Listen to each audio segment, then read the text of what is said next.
Vamos abrir o sexto. 18? Baruch Não. Hashem. É, Vamos abrir. é o versículo 18, não é isso? Do capítulo 22. 22.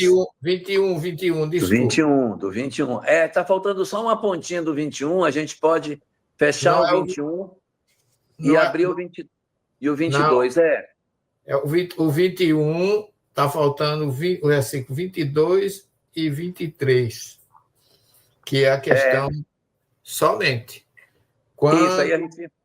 E quando houver no homem um pecado digno de juízo, de morte, e for morto, o pendurarás no madeiro.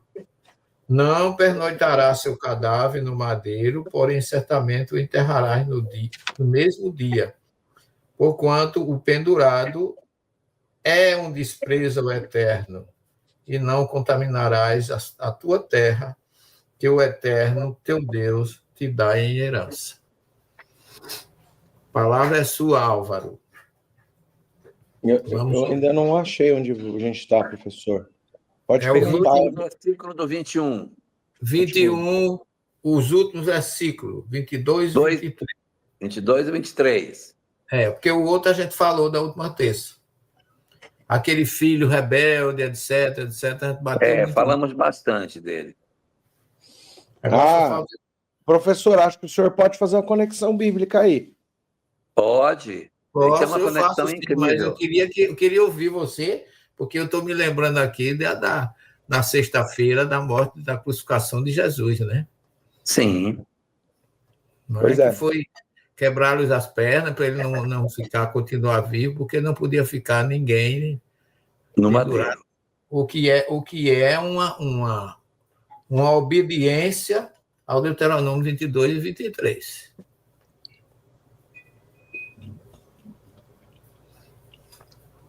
Quero ouvir seu comentário e o de Josito. Olha, eu acho muito interessante essas conexões, porque Roma sequer havia existido ainda. Isso nós estamos falando 1.300 anos antes do nascimento de Jesus.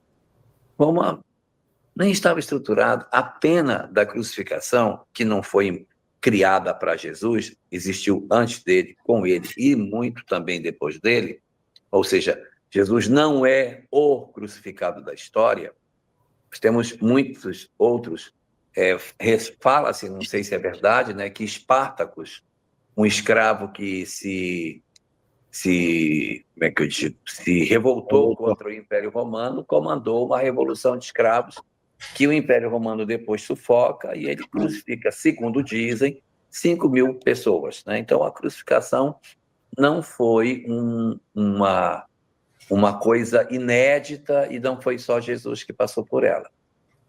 Mas é bem curioso nós observarmos que antes de Roma existir, antes da crucificação ter existido, nós termos essa possibilidade de vermos a dinâmica do mundo espiritual desenhando esse cenário que se concretizou depois de tantos séculos, porque foi exatamente em obediência a esse dispositivo que o Cristo não poderia ficar no madeiro pendurado até o dia seguinte, ou seja, a pena da crucificação ela já é uma pena muito dolorosa e é difícil o cara sobreviver uma noite inteira. Tem como. Porque, para quem não sabe, a crucificação ela não é uma pena estática, ela é uma pena dinâmica. O que se quer dizer com pena dinâmica? O sentenciado ele é preso e ele fica pendurado e o pulmão vai sendo comprimido e ele vai faltando ar. E quando ele sente que ele não tem mais ar, ele é obrigado a se apoiar nos cravos e puxar o corpo para cima para respirar. Quando ele faz isso, ele sente uma dor imensa nos tendões dos braços. É uma dor desesperada, mas o desejo de sobreviver obriga o sentenciado a subir. Ele respira, respira, respira. Quando ele se farta de ar, a dor começa a ficar grande demais, ele solta o corpo, desce, e aí o ciclo recomeça. Então, o sentenciado sobe e desce, até que ele não sobe mais, e ele desencarna por asfixia. É uma pena muito dolorosa, e de repente ninguém suportaria ficar mais do que 24 horas numa condição desse tipo. Então, é muito pouco provável. Só que, quando fala pendurado no madeiro, poderia ser pendurado por cordas, poderia ser pendurado de muitas formas, não necessariamente crucificado. Não é? Então, isso também são questões para a gente observar. Mas é bem curioso nós estarmos 1.300 anos antes do ocorrido, discutindo sobre alguém pendurado no madeiro, que não era uma penalidade típica dentro do ambiente judaico. A penalidade típica era por apedrejamento, né? O que eu diria algumas coisas aqui, ó. Primeiro ponto. Aqui, realmente, você tem três tipos de pena de morte no judaísmo. Não existe pena de morte por crucificação. A crucificação não é pena judaica. É uma pena de morte romana. Então, Jesus não foi condenado por um tribunal judaico. Pelo Sinédrio judaico. Jesus foi condenado por um tribunal romano. Grande parte do antissemitismo na Idade Média se dá em função de culparem a morte de Jesus aos judeus. Não é à toa que existe o malhar Judas. Isso. E o nome de Judas é para conectar aos judeus. Então aqui é parte do processo do antissemitismo, bastante enraizado aí durante toda a história da humanidade. Então, se um homem comete uma transgressão e ele é sentenciado à morte, ele será sentenciado à morte. Por apedrejamento. Como que faz? Vamos lá, tá eu, o Elahá e o professor para apedrejar alguém, lá 3.000 anos atrás. Cada um pega uma pedra e o primeiro e a gente lança. Não é assim. Morte por apedrejamento não é assim no judaísmo. Se leva a pessoa num lugar que dá entre 3 e 5 metros de altura e joga ela em cima de uma pedra. Depois, então ela é jogada em cima de uma pedra. Depois que isso acontece, se a pessoa não morrer, aí ela é apedrejada lá embaixo. Então, por isso que eu falo, quando a gente explica a passagem da mulher adúltera, quando Jesus fala, atire a primeira pedra, a palavra em grego é katéforos. Katéforos lançar uma pedrinha, é um julgamento, lançar uma pedrinha desse tamanho que não mata ninguém, se acertar na cabeça. Mas o julgamento que nós realizamos do outro, esse mata. Então, o julgamento, a maledicência, a condenação que nós criamos do outro com a falta de caridade. Então, vamos lá. Essa é a primeira morte, pode existir. A segunda, chumbo quente derretido na boca, joga na boca. Terceiro, amarra no cavalo e cada um puxa para um lado. Eu estudei isso tem uns 22 anos, então se tiver qualquer equívoco, eu peço perdão aí, porque tem 22 anos que eu estudei isso. Então, esses são os tipos de pena de morte. Aqui, especificamente, ele está falando da morte por apedrejamento. Então, morte no madeiro. Não, a morte por apedrejamento. Não existe morte no madeiro. No judaísmo, não. Ele está falando no judaísmo. Se ele for morto e pendurares no madeiro, ou seja, ele é morto e pendura. Ele é morto. Depois que ele é morto, ele vai ficar pendurado. Entendi. Para quê? Para servir de exemplo. Mas agora, gente, vou falar uma coisa para vocês. É muito importante isso, é muito importante. Não existe decreto de pena de morte para que a pessoa seja condenada. Mas aqui é para que exista medo da transgressão. Sim. Então, no judaísmo, se alguém chegasse a ser condenado à pena de morte, hoje em dia isso não existe, né? Pena de morte no judaísmo não existe hoje. Mas se nesse passado existisse pena de morte e alguém fosse executado, toda a geração, todas as pessoas ali envolvidas estariam, todas as pessoas encarnadas teriam um débito comum. Por quê? Porque no judaísmo a pena de morte é feita para o arrependimento. Então a pessoa, por exemplo, quem é que empurra de cima desse penhasco? Quem acusou. Então você vai pensar 10 vezes antes de acusar alguém, porque você vai carregar a culpa daquilo. Se a pessoa em qualquer momento falar, eu me arrependo, a pessoa não será morta.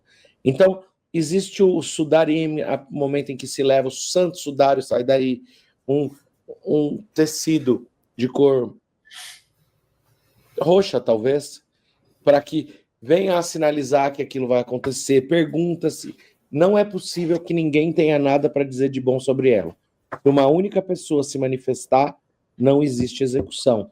Ou se a própria pessoa se manifestar e dizer que se arrependeu, não existe execução. E mais, não se dá rapidamente essa execução. Ela demora, tipo assim, anos. Eu não vou lembrar quanto tempo, mas ela demora anos para ser realizada. A pessoa permanece presa. Então, gente, você tem que deixar esse corpo pendurado, sim, se a pessoa for executada. Mas, lembrando, isso é uma forma de educação pelo medo. Eu queria resgatar uma coisa aqui, Álvaro.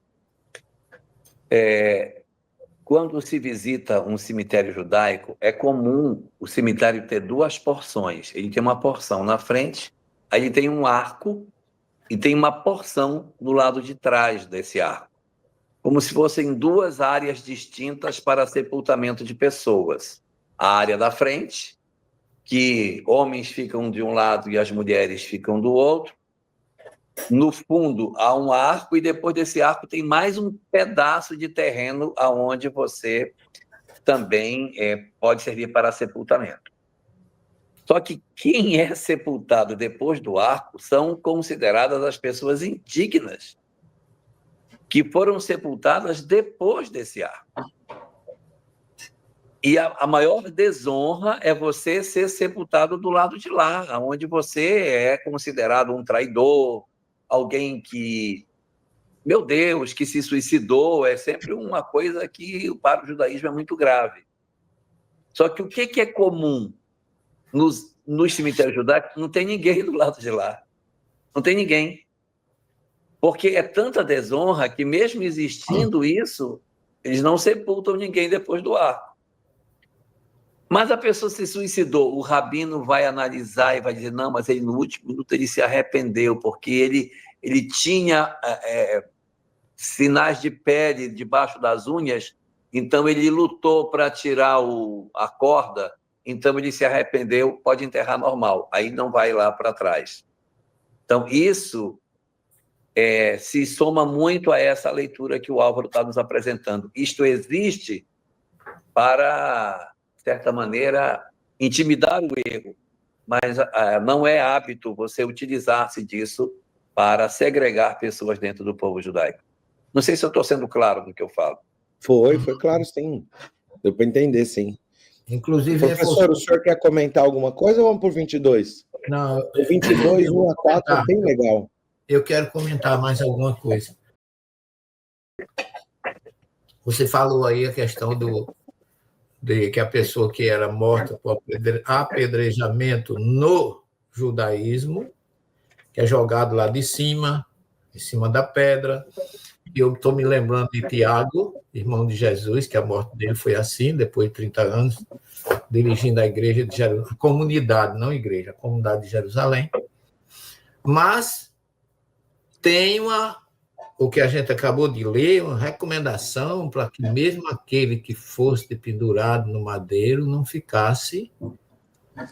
Passasse a noite. Não passasse a noite. O exemplo seria só naquele pequeno pedaço. Tá certo? Só que Roma, voltemos para Roma, lá em Mateus 27, 45, é que narra a crucificação de Jesus e a morte. Depois daquelas palavras que ele entrega o espírito dele a Deus, ele morre na cruz, tá certo? Mas Roma que tinha morto ele, não foi o judeu. E que era, na verdade... Não tinha essa lei. Hein? Roma não tinha a lei do madeiro. Nem conhecia o Deuteronômio, tá certo? Sim. Porque diz que é infeliz daquele homem que fica pendurado no madeiro. Eu já vi muita gente pegar esse conhecimento e condenar Jesus, que diz que Jesus foi inferior porque ficou de pendurado no madeiro. Só que ele não podia passar mais de uma noite, mas mesmo por Roma ele passaria. É isso que eu quero trazer. Para o romano, pelo contrário, quanto mais tempo ele ficasse ali, melhor. Até Pilatos fez uma placa, segundo João, e botou lá, porque ele foi crucificado e tudo. A questão é, eu queria deixar aqui bem, a espiritualidade, através do Deuteronômio 21, versículo 22 e 23, profetizou que Jesus não deveria ficar ali, porque ele seria alguém desprezado, porque tinha ficado mais de uma noite no madeiro. Aí vem a espiritualidade, inspira e utiliza José de Arimateia, que vai a Pilatos com uma ordem e pede o corpo de Jesus e tira, independente de que Roma gostasse, não gostasse. José de Arimateia proporcionou a recomendação. Ele sim, que era judeu e conhecia o Deuteronômio, ele providenciou para que Jesus não ficasse exposto no madeiro.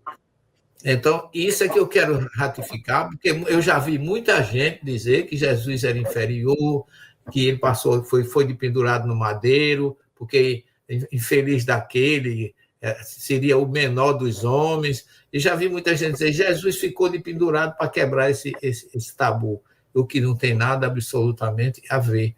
Jesus cumpriu, através de José de Arimateia, a ordem e, ao mesmo tempo, a profecia do Deuteronômio 22, versículo 21, versículo 22 e 23.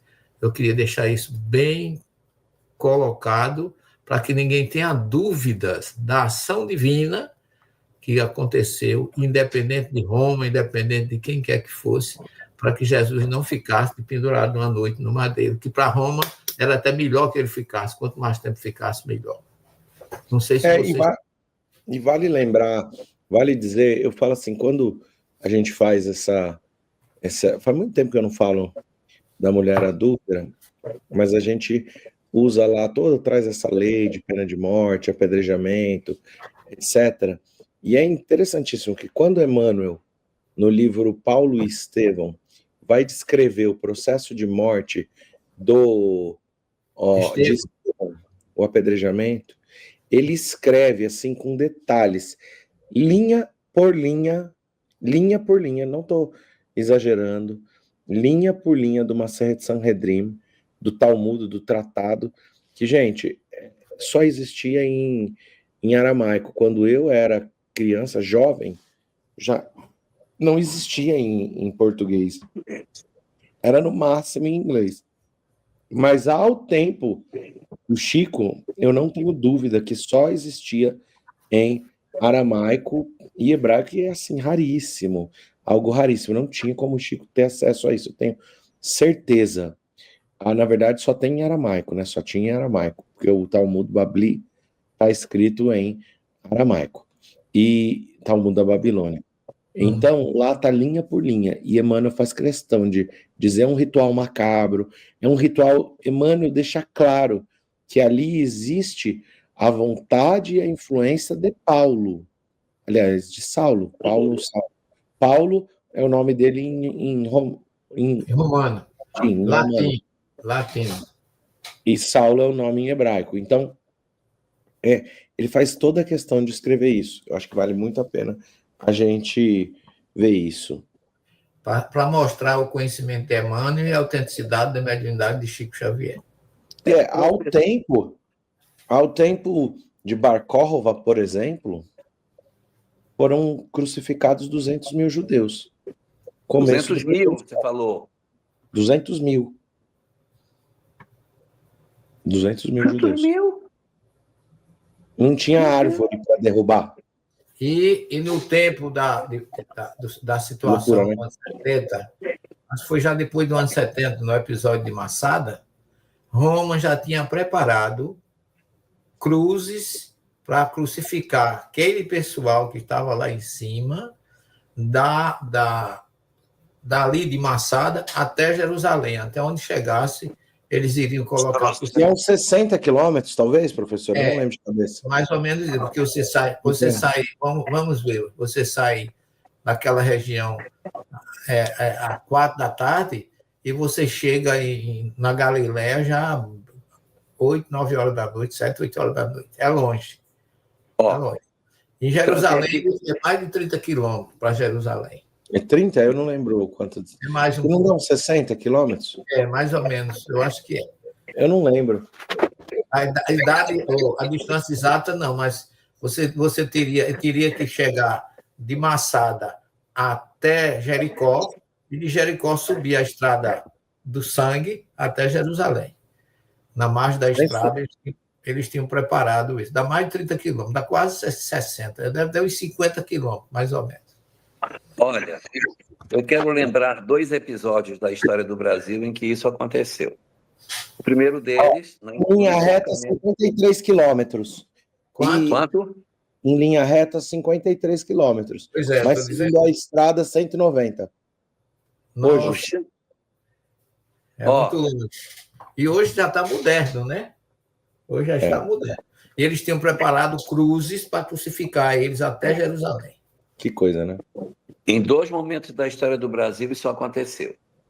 Quando houve a Inconfidência Mineira, que Tiradentes foi enforcado, os seus restos mortais ficaram expostos em postes que levava desde a cidade de Vila Rica até a cidade do Rio de Janeiro, para que as pessoas... Ele apodreceu na estrada, ele não pôde ser sepultado. E ele foi esquartejado, né, para ficar hospedado. Tem uma pintura de Pedro Américo que mostra ele esquartejado em cima do patíbulo. Aquela pintura ela não traduz a realidade. A história diz que ele foi levado numa carroça, até o pátio do paço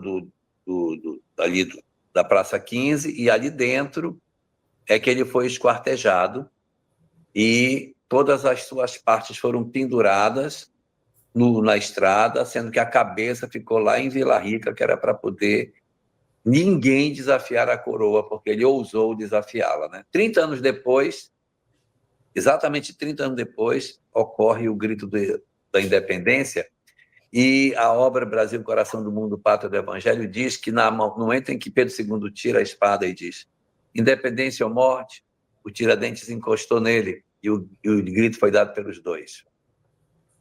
Nossa. Bom, então, essa é uma ocorrência.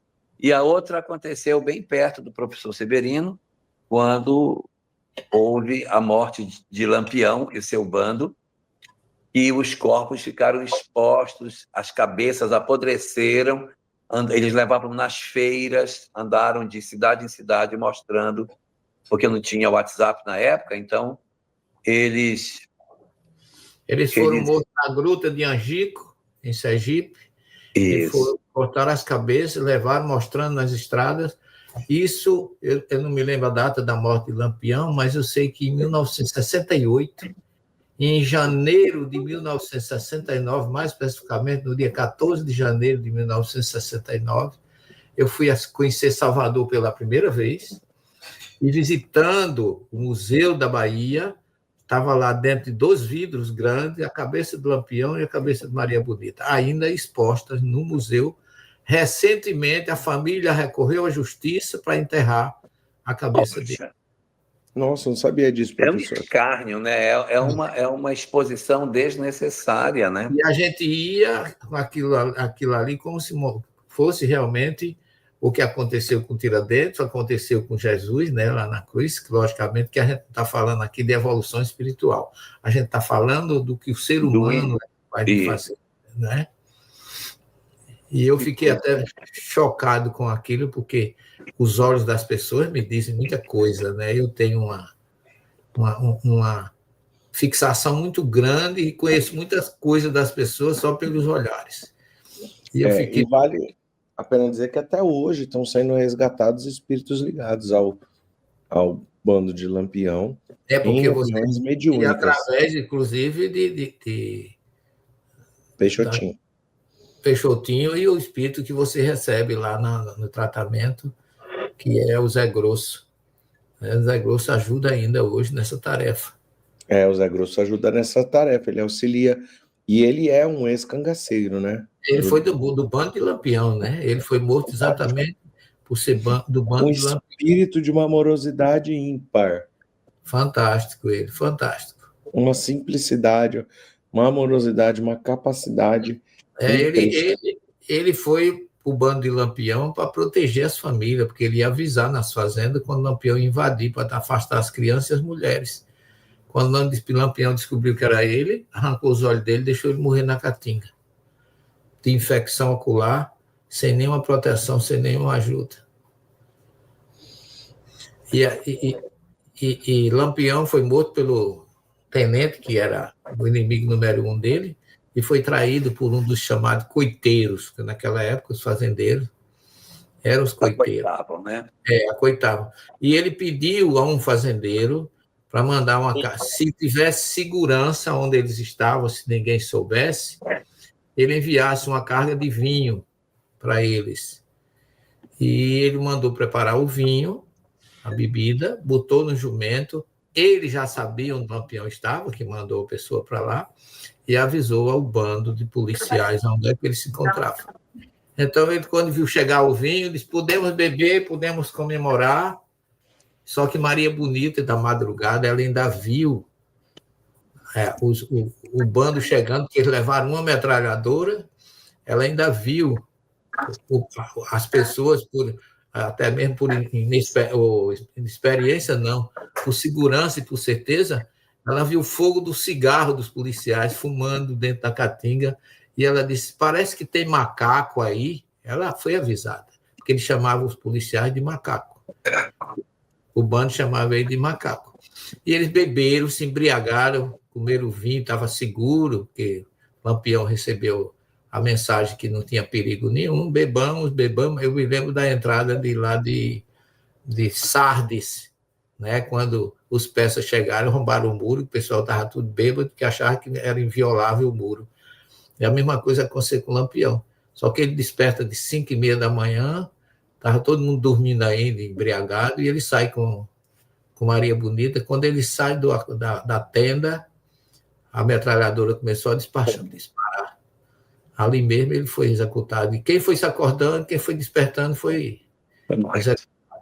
E aí eles, só Lampião e Maria Bonita, que arrancaram a cabeça como troféu, que foi enterrado depois dos anos 70.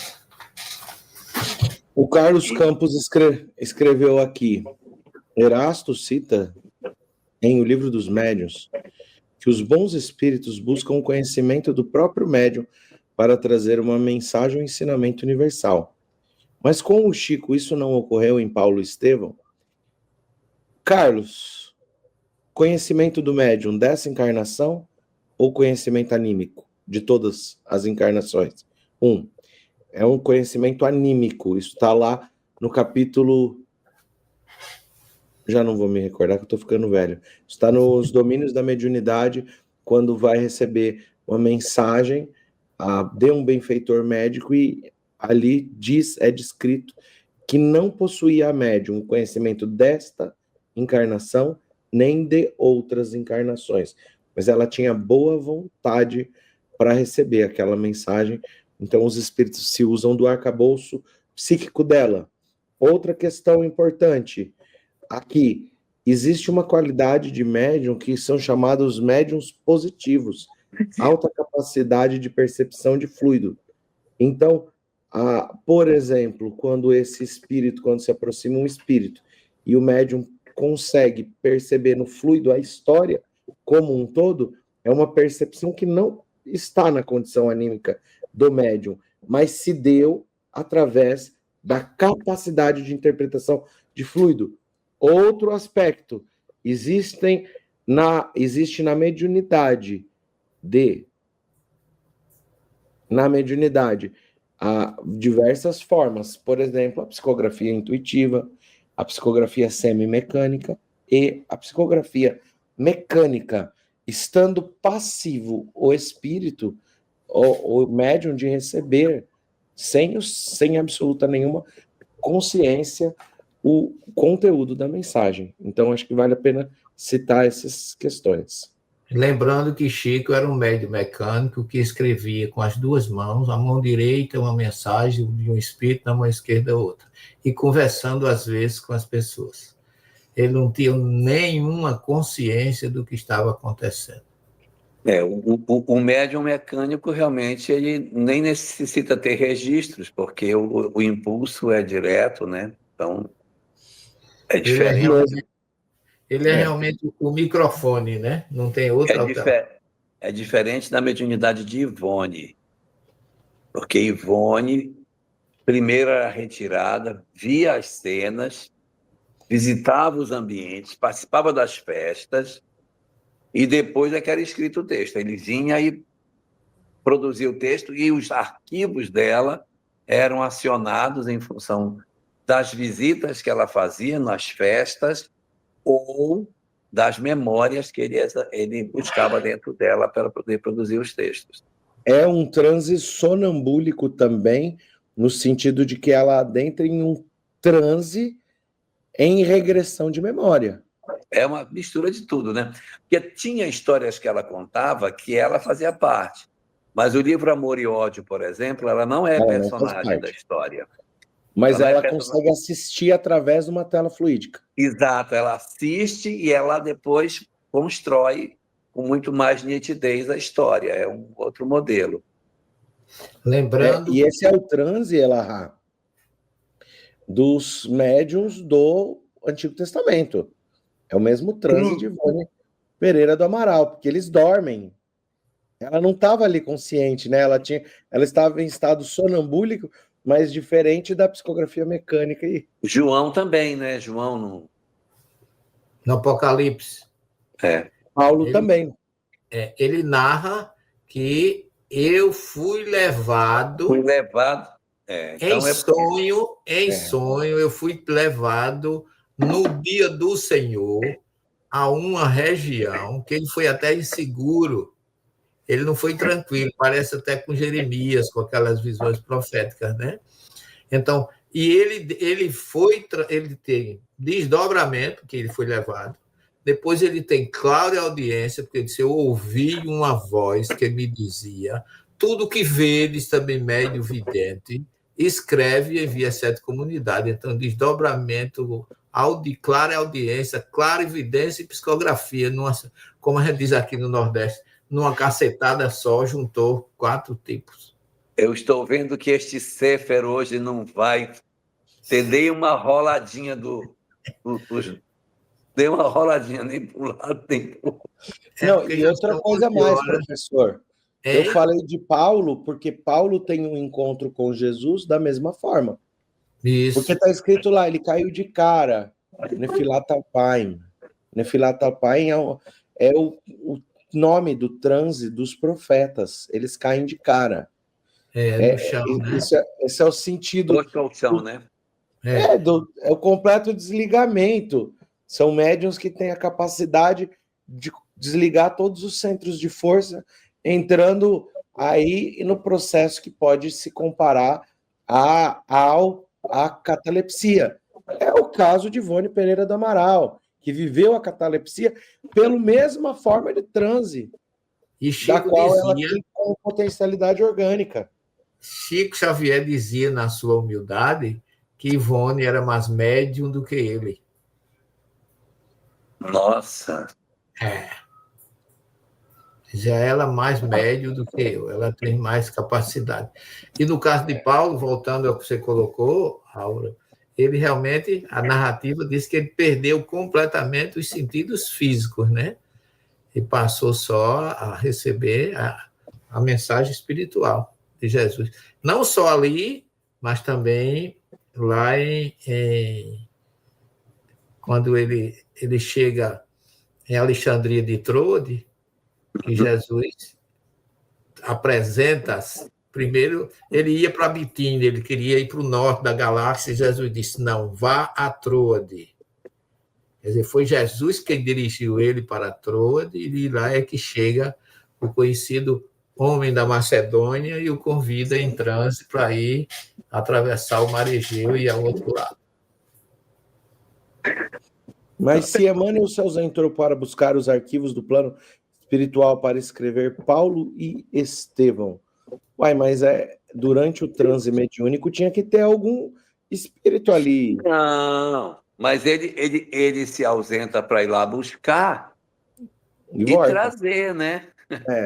Tipo um curso que você vai lá, você se apropria daqueles saberes e você vem escrever. Eu tenho acesso aos arquivos e trago comigo.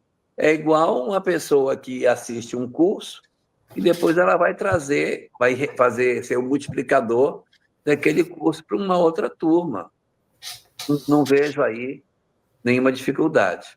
E eu vejo aí uma semelhança muito grande a Moisés, que Emmanuel narra lá em Caminho da Luz, que Moisés recebeu das mãos dos enviados do Cristo no Sinai os 10 mandamentos. Olha que coisa interessante. Quer dizer, Jesus enviou emissários para mostrar a Moisés, trazer a Moisés os 10 mandamentos. Um efeito físico assim, fantástico, né? Eu acho que aqui a gente podia dar uma continuadinha no 22, esses 4 primeiros versículos, só para a gente dar uma... Só para abrir, né, Álvaro? Uma caminhada no capítulo... Vamos só responder aqui esse negócio do Pedro, aí a gente vai. Aí a gente congela aqui. A morte de Pedro foi o mesmo processo de Jesus e ele escolheu ficar de cabeça para baixo? Crucificar era a pena capital dos romanos. Isso era comum. Não tinha nenhuma singularidade nisso, não. Isso aí, escravos eram crucificados. Isso era a pena básica, né, de morte, crucificação. Então, é processo também, mas não há nenhum tipo de necessidade de que isso seja visto como algo muito especial. Não. Quem experimentava a pena da crucificação eram os mais infames. Crime de sedição, crime do Cristo foi de sedição, que é revolução no sentido de tentar... E a razão pela qual ele foi crucificado ficava em cima, né? Jesus de Nazaré, rei dos judeus, porque essa foi a razão pela qual ele foi sentenciado. Então, em cima vai o nome do condenado e... O crime, né? Que ele cometeu. Qual é o crime? Ele se apresentou, no dizer dos romanos, como o rei dos judeus, num sentido político, que os sacerdotes convertem na política. A pena. Era competição com Tibério, que era o imperador. Estava competindo, estava desafiando Roma, né? Então, os sacerdotes convertem a pena religiosa numa pena política, porque a pena religiosa era ele se dizer o Messias. Foi essa a pena dele. Religiosa foi essa. Se considerar rei, né? Aí não, o judeu, o romano é que aceitou como rei. Isso. Para os sacerdotes, a pena dele era se apresentar como Messias. Era uma infâmia. Isso. Só que se eles levassem isso para Pilatos não ia achar nada demais ele se dizer o Messias. Aí eles comutam a pena quando eles apresentam, isso está no Evangelho, quando eles dizem que Pilatos seja o sinal, que um diz, e se ele for o Messias? Então nós vamos levá-lo a Pilatos, e Pilatos vai sacrificá-lo, para que não recaia seu sangue sobre nossos filhos e netos. Então eles comutam a pena de uma pena religiosa para uma pena política, e Pilatos não tem saída, porque eles dizem no final da conversa, se tu não matares, nós te denunciaremos a Roma. Pilatos, então, não vai arriscar a carreira dele por conta de uma pessoa sem nenhuma expressão, manda para a crucificação mesmo. Embora ele tenha feito muito esforço para salvar Jesus, tá? Agora tem um detalhe também, viu, nessa crucificação de Jesus, que Pilatos escreveu em hebraico, grego e latim. Em hebraico ele escreveu Yeshua, Hanotz, Vemela, Rai Rudim. Jesus, o Nazareno, não, Jesus, Notz é o cristão, né, o Nazareno, Notzili, que é Nazareno, que vem de Nazaré, Jesus e Rei dos Judeus. As 4 iniciais dessas palavras formam o nome Adonai em hebraico. Então, Jesus não está, que é Yud, Rei, Vav, Rei.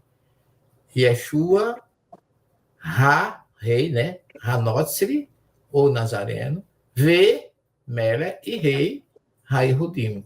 Então, Yud, Rei, Vav, Rei. Deus estava presente para mostrar que ele não estava se sentindo abandonado na cruz. Deus estava com ele. Ele apenas estava repetindo o Salmo 22 de Davi, que predisse profeticamente que naquele momento Eloi, Eloi, lama sabachthani, ou Eli, Eli, lama asvatani, estava como se tivesse, como Davi profetizou, e assim diria o Messias, no Salmo 22. E ele não diz só essa frase, ele fala, os que me olham meneiam a cabeça, minhas vestes foram divididas. Quer dizer, ele diz em alguns estudiosos, meus pés e minhas mãos. Minha língua está presa ao palato, tudo aquilo que ele sentiu, né? Quer dizer, tiram sorte minha túnica. Minhas vestes foram divididas. Alguns estudiosos dizem que ele recitou todo o Salmo 22. É tanto que, quando ele diz Eli, muita gente diz, o que é que ele está dizendo? Ele chama por Elial, por Elias, o profeta Elias, que era o profeta messiânico. Então, a Selminha colocou aqui, então foram os judeus e os romanos que o crucificaram? Selminha, eu vou contar só para você. Quem foi que crucificou? Foi o orgulho e o egoísmo humano. Se ainda tiver no seu espírito, se ainda tiver no meu espírito, se ainda tiver no do Elahá, do professor Celestino e de outros aqui presentes, foi esse egoísmo e esse orgulho. É muito fácil a gente querer achar o culpado daquilo que pertence ainda ao nosso quinhão. Eu falo assim, que Judas traiu lá tantos milênios e já se revigorou e reparou. Mas quantos de nós nos dizemos cristãos e vendemos por orgulho, por moedas, por paixões, o Cristo? Então, historicamente, como nós dissemos, a morte romana é não judaica, é por crucificação, mas existe apedrejamento. Desde a Idade Média um intento de se imputar, como a gente vê assim abertamente nas lives, que o antissemitismo ainda faz parte do nosso dia a dia. Quantas vezes já fui atacado desde a minha infância por ser judeu, e isso faz parte da nossa realidade. Mas, assim, existe na Idade Média um esforço grande em colocar o nome de Judas para estar correlacionado aos judeus. Então, existe uma necessidade aí por parte das sombras de querer imputar isso aos judeus. Só para lembrar, Jesus nunca viveu o cristianismo. Exatamente. Nunca pregou o cristianismo. Nunca falou uma palavra de cristianismo. Ele era judeu, viveu como judeu, explicou a lei judaica e exemplificou esta. Às vezes é difícil ouvir isso para algumas pessoas, né? Porque a gente quer dizer que foi feito algo novo e diferente. Não, Jesus viveu a essência mais pura daquilo que ele mesmo revelou. E foi quem mais defendeu o judaísmo, né, na época dele, notabilizou-se por isso. E tem mais uma pergunta que eu faço, uma observação, mais uma observação. Se Jesus não tivesse morrido como morreu, ele não seria o Messias. Então não arranjemos desculpa para culpar ninguém por algo que estava preparado pelos profetas e por ele mesmo. Porque quando Pedro ele revelou lá em Cesareia de Filipe que precisava ir a Jerusalém, sofrer na mão dos sacerdotes e ser crucificado, Pedro disse que não ia deixar acontecer isso. E Jesus criticou Pedro e disse: afasta-te de mim, Satã, porque ele estava se opondo a algo que estava predito pelos profetas para acontecer.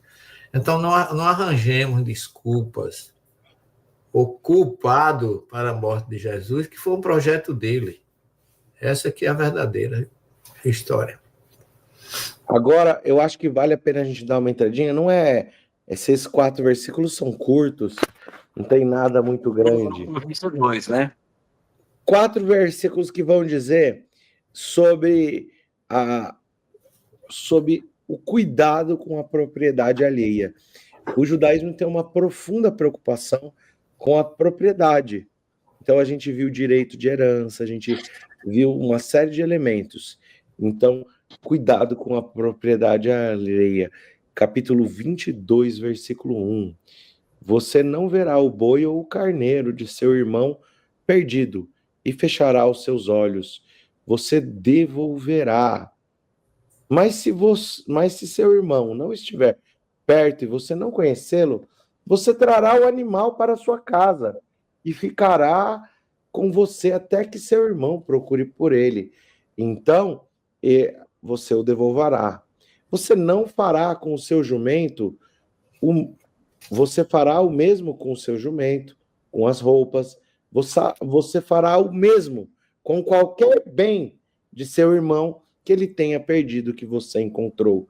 Você não fechará os teus olhos para isso. Você não verá o jumento ou o boi que pertence a teu irmão caído sob sua carga na estrada e fechará os olhos para isso.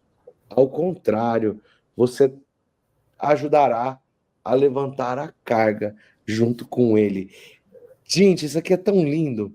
Vou contar umas coisas interessantes. Olha só.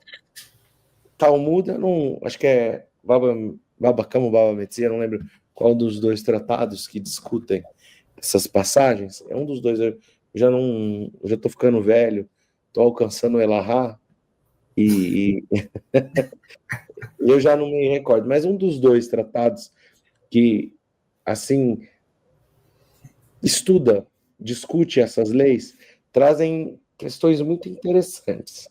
Então, por exemplo, se você vê chega um animal correndo perdido na sua propriedade e o professor chega lá e fala: esse jumento é meu. A pergunta que eu faço: me dá um sinal, me dá uma característica que só o senhor sabe desse jumento. E ele vai falar: olha, ele tem uma mancha embaixo da pata direita, Ele deu isso pela lei judaica, é o suficiente para ele ter determinado que aquilo é seu. Agora, por exemplo, um jumento é um bem. Um jumento, você está falando ali um cavalo, um animal, algo assim como traz a Torá, é a mesma coisa que um carro para nós hoje. Então, vamos supor que o carro não tivesse o chassi. O que vai identificar que o carro é do professor? O chassi, quando ele fala: olha, o documento está escrito assim. Beleza. Mas e se eu pego uma moeda? Eu chego assim, o professor fala para mim: Álvaro, eu perdi uma nota de R$100. E eu falo: nossa, professor, eu achei uma nota de R$100. Como que ela é? Ela tem uma garopa, ela é verdinha, tem escrito o número 1, 0 e o 0. É azul. É azul? É azul, isso. É azul. Então, aqui não se enquadra isso. Por quê? Porque quando você está falando de um bem específico, você tem um apego e uma qualificação de dono. Quando você fala de um bem completamente imóvel, quem perde o dinheiro bate as mãos no bolso e diz o Talmud, fala assim, ih, perdi. Imediatamente você se desapega daquilo, você lamenta, mas você se desapega. Então, a gente vai encontrar até discussões do tipo, se um homem está num estabelecimento comercial e ele acha, você entra numa loja, e ele acha uma moeda fora do balcão, no chão, aonde passa o público, essa moeda pode ser pega por quem achou, e se ela estiver no balcão, em cima? E se ela estiver do outro lado do balcão do vendedor? Essas são discussões interessantes sobre propriedade. E o direito no judaísmo, que vai dar origem ao Código Civil britânico, o direito vai nos dizer o seguinte, imagina que eu tenha isso daqui. Nem sei, deixa eu ver o que é isso. Essa é uma bolsa aqui, ó. Então, eu estou com o professor Celestino. E olha, aconteceu isso com meus amigos de Yeshiva. Já aconteceu isso conosco de a gente sair correndo. Eu estou com o professor Celestino olha e fala, olha aquela nota de R$100. Eu vou e pego a nota. De quem é a nota? Pelo judaísmo é de quem pegou, não é de quem apontou. Então já aconteceu isso no aeroporto com amigos nossos, que um falou, olha o dinheiro, o outro foi lá e pegou. E pela lei é dele. E ele ficou muito bravo. Falou, mas eu que indiquei. Ele falou, mas eu que peguei. É isso que diz a lei. Agora, e se duas pessoas pegarem ao mesmo tempo? Eu e o professor vimos a nota. E nós dois pegamos ao mesmo tempo. Aí vai dizer a lei, 50% de cada um. Só que eu viro pro Dayan, pro juiz, pro rabino, e falo assim, essa nota é minha, eu que peguei. E o professor fala, eu peguei junto, metade dessa nota é minha. O que acontece? Ele abriu mão de metade, porque ele tinha direito à metade. E da metade ele falou, metade é minha. Ou seja, ele só tem direito a 25, eu tenho direito a 75. Isso tudo faz parte da discussão que se dá aqui nesse capítulo. Agora, existe propriedade territorial. É literalidade. Oi? É muita literalidade pro o direito. Pobre Marquês. É a estrutura do direito. Se a gente parar para pensar umas coisas no nosso direito, você fala, não faz sentido. O certo é o certo. Como você pode tomar determinadas decisões? Por exemplo, o juiz decretou uma coisa, o STF vai lá e tira. Tem umas coisas no nosso direito que a gente fala, mas como? Não faz sentido isso. Então, no judaísmo tem toda uma lógica sobre esse direito à propriedade. Então, a roupa, aqui, quantos sapatos você recebia por ano? Só da escola. Só da escola. Então, quando você está... E o Elahá, a gente está falando de 4, 5 séculos atrás, a infância dele. Sim. Não é tanto tempo atrás, assim. Então, eu recebia só um. O sapato ia para a escola também. E eu só estou falando de 2 séculos e meio. Sim. Então, quando você fala aqui de uma roupa, você está falando de um bem. Mas de um bem que você vai ter poucos trajes na sua vida. Então, é sobre esses bens que ele está dizendo. Agora, uma joia, um bem de valor de pagamento, uma espiga, alguma coisa assim corriqueira. Você não tem como falar, essa espiga era minha, ela tem 600 caroços. Então, tem toda uma discussão aqui que é bem interessante. Agora, Elahá, olha que coisa linda. Se você está passando na estrada e teu irmão está com o burro carregado, gente, o brasileiro, às vezes, leva pela literalidade. Porque a gente vê os saques nas estradas de carga, você fala, estão querendo aliviar a carga. E não é uma falta de educação nossa. Essa atitude é uma falta de educação. Olha o que a lei judaica está dizendo. Se o burrinho estiver cansado e não aguentou carregar, ajuda a levantar, ajuda a carregar. Se você passou e viu teu irmão com o pneu furado, vamos dizer, ajuda a trocar. Se você viu seu irmão com o que quer que seja, auxilie, porque você está auxiliando o burro e o seu irmão. Quer comentar, professor, alguma coisa ou não?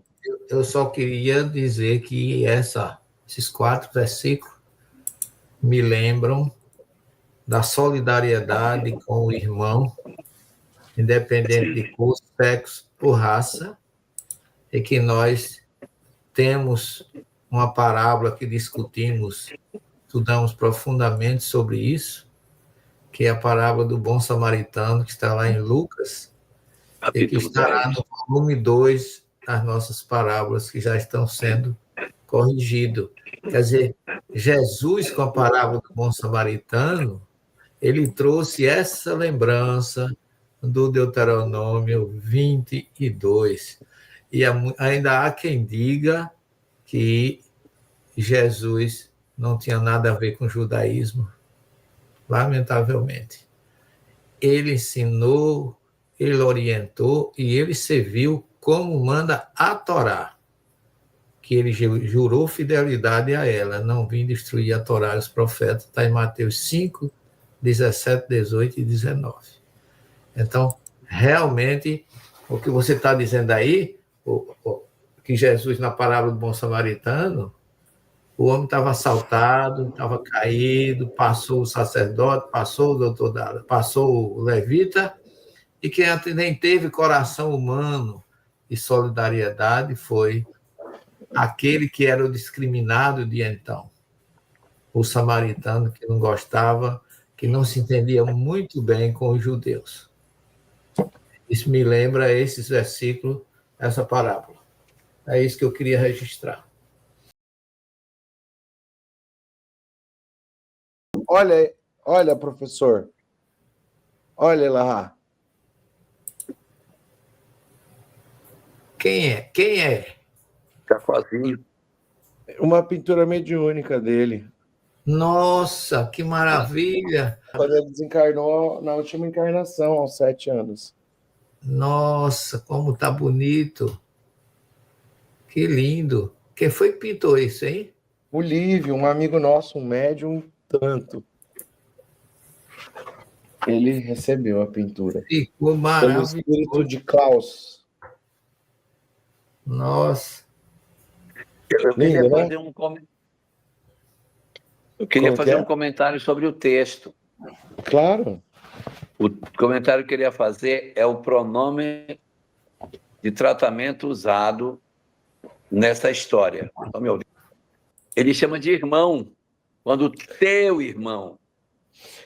Ele não diz do teu próximo, ele não diz do teu amigo, do teu vizinho, ele chama do teu irmão. Eu achei tão bonito isso. Compaixão, porque embora a gente veja a palavra irmão, a gente sabe que esse irmão não é o irmão de sangue, mas é aquele que você vai ver como teu irmão. É o necessitado, no caso. Não precisa ser necessitado. Eu tenho um jumento, o jumento dele se perdeu, eu vou lá, deixa o jumento aí aqui, quando ele chegar eu entrego para ele. Porque ele é meu irmão. O irmão não faz isso pelo outro irmão? Se eu tiver 2 irmãos vizinhos e o jumento de um irmão entrar na propriedade, ele segura aqui e quando o irmão aparecer, diz, olha, o teu jumento passou aqui, pode levar. Aí eu vou repetir uma coisa que eu já falei uma vez aqui, faz muito tempo já, mas eu vou me repetir, porque a gente se repete, né? Vai ficando velho. É a história de uma visita que o meu querido Wagner Moura, o iniciador da Fraternidade Sem Fronteira, deu como resposta num programa de entrevista na televisão, quando o apresentador perguntou: por que você faz esse trabalho que você faz? Na hora que ele fez, passou 1000 respostas na minha cabeça. Você perguntou para mim o que eu responderia? Nossa, eu pensei tanta coisa. E o Wagner respondeu: porque eles são meus irmãos. Acabou. E é verdade, se você tivesse um irmão de sangue seu passando necessidade, você dividiu a metade do pão que você tem com ele. Seu irmão, como é que não vai dividir? Então, quando diz, o teu irmão teve uma dificuldade, aconteceu que o boi do teu irmão se perdeu, você segura, guarda, entrega para ele depois. Você não vai ficar com o boi do seu irmão. E eu achei, assim, divino a forma de tratamento entre as criaturas sendo chamados de irmão. Muito bonito. Sem som. Sem som, Álvaro. Fantástico, né? Excelente observação, maravilhoso. Bacana, né? Gente, é incrível. Com 3.500 anos atrás, Adriano. Às vezes a gente ainda tem vontade de tomar o que é dos outros, vamos dizer assim. Tem. Afinal, o achado não é roubado, né? Exato, a gente ainda traz ditados assim e traz compreensões de, não, um tem muito, outro tem pouco. Ditado de insensibilidade humana. Achado não é roubado. Não é? Alguém está... Se para mim foi um ganho, alguém tá infeliz pelo prejuízo. E podia ser eu, né? Eu só conheço uma pior do que achado não é roubado. Qual? Deus te dê em dobro tudo que tu me desejares. Essa é para acabar, meu amigo. É verdade. Mas é o seguinte, o meu filho pegou todo o material que eu tinha armazenado aí durante esse tempo todo e formou um site com esse material. Então, gostaria que vocês visitassem, que às vezes a gente procura uma coisa ou outra, e esse site eu tentei reunir tudo que eu tenho nesse lugar. O site é www.elahate.com.br, tá bom? Se alguém tiver interesse, pode pegar aí. Temudo, né? Temudo, www.elahá.com.br com temudo. É o meu nome.com.br. Tá tudo lá. A gente ainda está mexendo, ainda vou melhorar mais algumas coisas dentro dele, vai ficar ainda melhor. Ele já está pronto para ser esse. Jorginho, copiei e colei, viu? Ah, tá. Então é isso mesmo. É www.com.br, é isso mesmo. Se digitar só elahá.com.br, cai também, tá? Cai lá também. Pessoal, vamos lá então. Quem vai fazer a prece de encerramento para nós? Jorgito. Vamos orar? Vamos, meu filho. Senhor, Senhor, Senhor, Senhor das nossas vidas, sustentáculo das nossas histórias de vida, força das nossas almas, nós reverenciamos a Tua presença nas nossas existências e nos curvamos diante da Tua excelsa sabedoria, que nos oferece nesta existência todo este material extraordinário para que decifremos os enigmas da vida e aprendamos através da Tua lei a excelsitude da Tua presença derramada sobre a história. Senhor da vida e Senhor de todas as coisas, nós, as Tuas criaturas, reunidas em torno da Tua palavra e do Teu nome, reverenciamos a Tua divina presença na criação que Tu mesmo compuseste, agradecendo do fundo das nossas almas a chance de podermos ser contados entre aqueles que iniciam o processo do conhecer a Ti e a nós mesmos para a libertação das nossas almas. Deixa com que a Tua mensagem de luz penetre fundo as nossas almas, não apenas oferecendo luz para os nossos cérebros, mas cicatrizando as feridas profundas que trazemos em nós pelo nosso reiterado afastamento das Tuas leis. Obrigado, assim, pela Tua misericórdia, que nos traz de volta para o aprisco, para tratar as nossas pisaduras. Obrigado por tudo, Senhor. Que as tuas bênçãos estejam sobre nós. Que a tua graça cubra as nossas existências sobre a misericordiosa paz que tu derramas sobre todos os teus filhos. Muito obrigado, Senhor. Que assim seja, meu irmão. Graças a Deus. Beijo no coração. Jorgito, beijo no coração. Professor Severino, beijo no coração. Então é isso. Idem. Vamos encerrando. Fiquem com Deus. Deus nos guie. Até a próxima. Tchau, tchau.